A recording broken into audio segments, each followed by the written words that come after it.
परंतु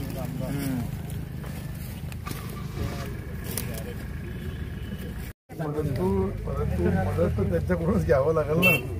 दादा पण कसं कर्ज फेडा, आमचं कर्ज भरपूर झालंय ना. दोन्ही नवरा बायको मुलगा आम्हाला सोडून चालला गेला. काहीतरी हे जे आहे संकट आसमानी आहे.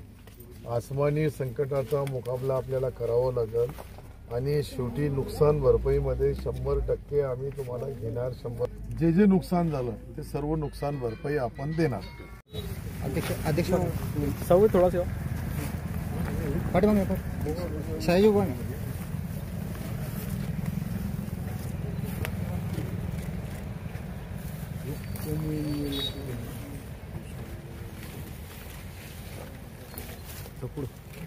दहा 5 आले त्याला काही नाही.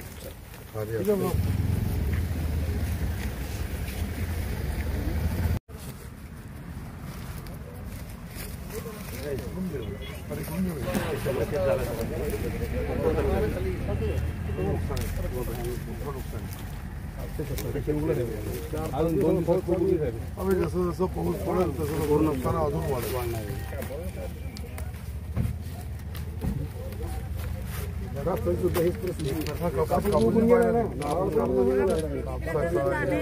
आम्ही काय करा, आमची अवस्था पाहून घ्या तुम्ही. पहिले माझा मुलगा कर्ज पाहिजे उठून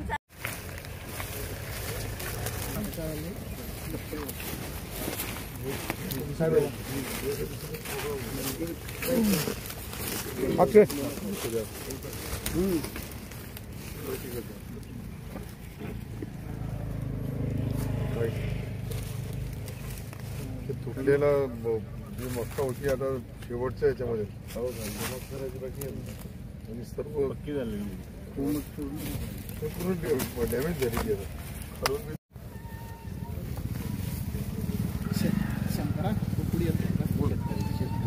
किती येत होता? किती एकर? 2 एकर झाले. 84 सर्व कापूस लावला होता. किती खर्च आला होता?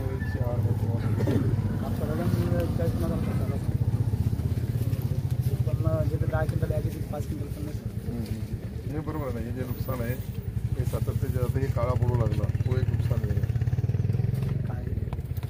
सर्वांना नुकसान भरपाई मिळेल, कोणती चिंता करू नका तुम्ही.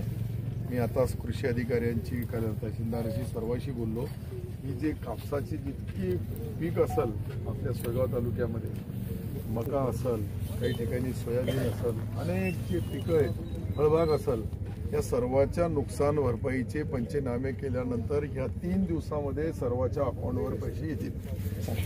Okay sir.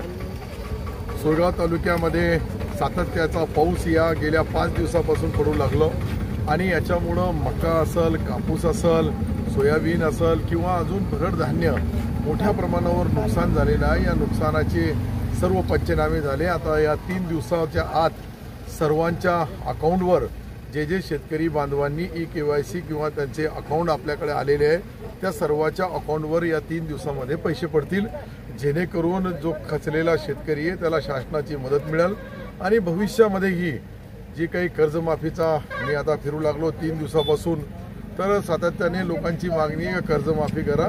त्यालाही कर्जमाफीच्या बाबतीत अंतिम निर्णय हे सरकार घेईल. परंतु मी या तालुक्याचा आमदार या नात्याने सोयगाव सिल्लोडच्या शेतकऱ्यांच्या ज्या भावना आहे त्या निश्चित येणाऱ्या अधिवेशनामध्ये आपण ते सकारात्मक सरकार आहे आणि निश्चित त्याची नुकसान भरपाई आणि कर्जमाफी या दोघांच्या विषयीही अंतिम निर्णय सरकारने आता आपल्या नुकसान भरपाईचे पैसे या 3 दिवसामध्ये अकाउंटवर पडतील असं मुख्यमंत्री महोदयांनी बोलले. उपमुख्यमंत्री एकनाथ शिंदे साहेब बोलले.